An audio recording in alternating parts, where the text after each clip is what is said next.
बिहार की राजधानी पटना में एक ऐसा आंदोलन चल रहा है जिसने अब सरकार की मुश्किलें बढ़ा दी है। एक तरफ शिक्षक, प्रोफेसर, रिसर्च स्कॉलर और छात्र अपनी मांगों को लेकर सड़क पर डटे हैं, तो दूसरी तरफ सरकार की चुप्पी पर लगातार सवाल उठ रहे हैं।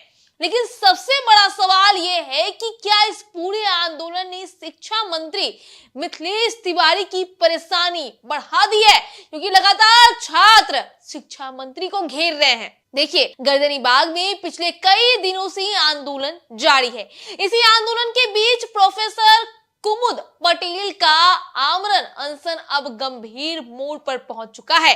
17 दिनों से बिना अन्न ग्रहण किए अनशन पर बैठे हुए कुमुद पटेल का वजन करीब 10 किलो कम हो चुका है।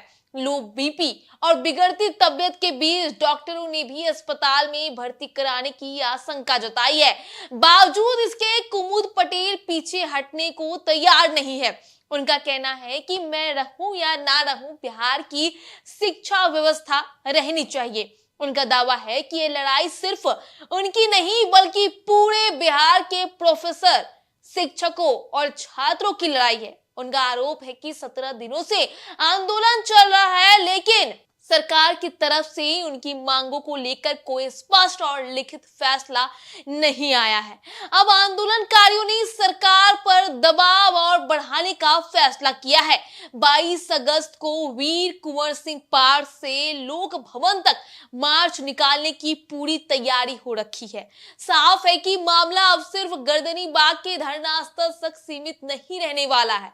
आंदोलनकारियों की मांगों की बात करें तो सहायक प्रधानाध्यापक बहाली में यूजीसी रेगुलेशन 2018 की टेबल 3A लागू करने, 2026 की नई नियमावली को रद्द करने और अभ्यर्थियों की अधिकतम आयु सीमा 55 वर्ष करने की मांग प्रमुख है। इसके साथ ही वर्षों से विश्वविद्यालयों में पढ़ा रहे अतिथि शिक्षकों के 65 वर्ष की उम्र तक सेवा समायोजन और सहायक प्रधानाध्यापकों की नियमित बहाली की भी मांग उठ रही है। इधर TRE 4 को लेकर भी छात्रों का आंदोलन जारी है। छात्र चाहते हैं कि TRE 4 में सिर्फ एक परीक्षा हो और नेगेटिव मार्किंग हटाई जाए।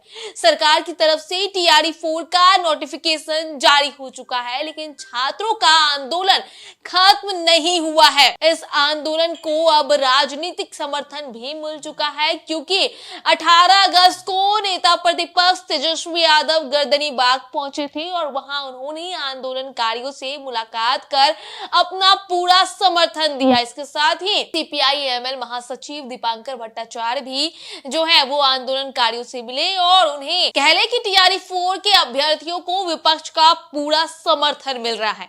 यानी एक तरफ आमरण अनशन पर बैठे प्रोफेसर कुमुद पटेल की बिगड़ती तबियत, दूसरी तरफ छात्रों और रिसर्च स्कॉलर का आंदोलन शिक्षा मंत्री मिथिलेश तिवारी के लिए बड़ी चुनौती बन चुका है। और क्या 22 अगस्त का लोक भवन मार्च सरकार पर दबाव और बढ़ाने वाला है?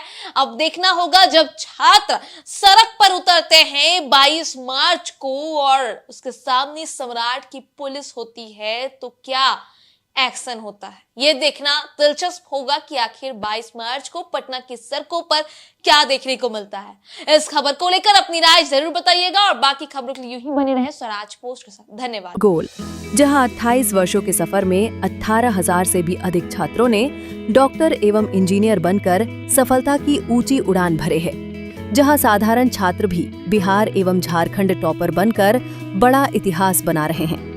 दूरदर्शी शिक्षाविद श्री विपिन सिंह के मार्गदर्शन में मेडिकल एवं इंजीनियरिंग के लाखों छात्रों के लिए आशा की किरण के रूप में गोल, द रिजल्ट फैक्ट्री